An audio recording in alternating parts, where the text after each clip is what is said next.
आप सभी को प्रभु यीशु मसीह में नमस्कार। नरेश महानंद मिनिस्ट्री में आप सभी का स्वागत है। तो आज हमारा लेसन है आराधना हमें कहाँ करनी चाहिए। इस विषय पर आज हम चर्चा करते हैं। और जैसे कि पुरुषों या स्त्रियाँ वे शुरू से आराधना में परमेश्वर तक पहुँच करते रहे हैं। बिल्कुल आरंभ में ही हम कैन और हाबिल के परमेश्वर के पास के भेंट के विषय में भी हम भेंट लाने और देखने के विषय में भी जानते हैं। मतलब एक आराधना इस प्रकार से हमें कहाँ करनी चाहिए, इस प्रकार से हम आज बात कर रहे हैं। तो उत्पत्ति 4:15 में भी जब हम पढ़ते हैं वहाँ पे, तो इस बात को भी हमें वहाँ पे जानने को मिलता है कि हम पढ़ते हैं कि भेंट चाहे दोनों लेकर आए थे, परंतु परमेश्वर केवल एक ही व्यक्ति का भेंट स्वीकार किया, और वो कौन था? हाबिल के बलिदान को ही स्वीकार किया, कैन के बलिदान को स्वीकार नहीं किया। हम इस बात को यहाँ पे जानते हैं। अब ये पुरखाओं के युग के दौरान प्रत्येक परिवार आराधना में परमेश्वर के सामने अपने अपने बलिदान लेकर आते थे। जितने भी लोग थे जो परमेश्वर के सामने अपना बलिदान लेकर के समर्पित करते थे। और जब सीनै पहाड़ पर, जब हम सीनै पहाड़ का देखते हैं, तो सीनै पहाड़ पर परमेश्वर ने इजराइल के संतान के साथ वाचा बांधी। तो उसने स्पष्ट कर दिया कि हर आराधना याजकों के द्वारा, जो कि लेवी के गोत्र के थे, लेवी के गोत्र के जो भी है, याजकों के द्वारा तंबू में ही होनी चाहिए। तो सबसे पहले जो है, कभी पहाड़ों में देखे हमने, तो कहीं पे वेदी बना करके देखे, और जब हम यहाँ पे देखते हैं इजराइलियों के बीच में, तो याजकों के साथ लेवी के गोत्र के थे जो तंबू में ही होनी चाहिए। इस प्रकार से आराधना यहाँ बात चल रहा है। फिर बाद में शाऊल राजा के राज्य में आरंभ, हम यहाँ पे देख रहे हैं कि आराधना कहाँ कहाँ लोग किए और कहाँ करनी चाहिए हमें।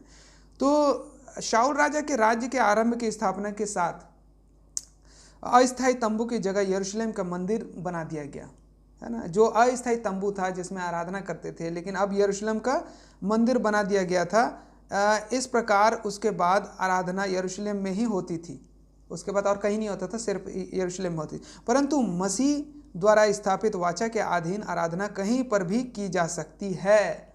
अब ये मसीही अधीन क्या है? मसीही अधीन के मतलब जब पुराने नियम को ख़त्म कर दिया प्रभु यीशु मसीह ने और नए नियम की शुरुआत हुई, तो हम कलीसिया में, आप कलीसिया के लोग जो है कहीं भी आराधना कर सकते हैं। प्रभु ने कहा है 2 या 3 जहाँ उपस्थित होते हैं, मैं वहाँ पे रहता हूँ। अब यूहन्ना 4 अध्याय में यीशु के सामरी कुएं पर, जो सामरी स्त्री आई थी, कुएं पर पानी भरने को आई थी महिला, अब बात करते हुए उस महिला ने पूछा था कि आराधना करने की सही स्थान कौन सा है? आराधना करने का सही स्थान कौन सा है?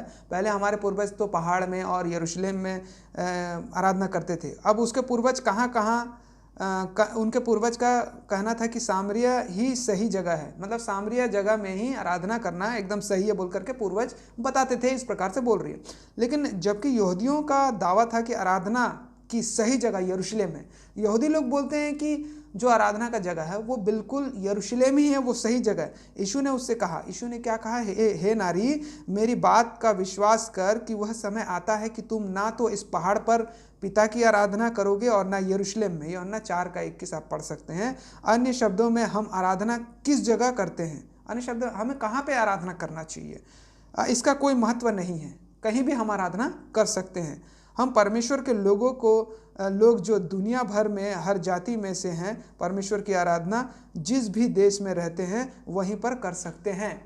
और आप जो है आराधना जो है, ये मैटर नहीं है कि हम एक बिल्डिंग को बना दिए चर्च, तो वो चर्च नहीं है, है ना। वो कलीसिया चर्च है।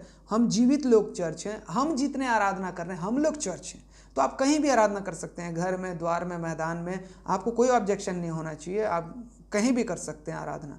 तो ये पुराने नियम की व्यवस्था को नहीं, बल्कि नए नियम की व्यवस्था में परमेश्वर ने अपने प्रिय पुत्र के द्वारा हमें ये मौका दिया है। तो आज का सेशन यहीं समाप्त होता है।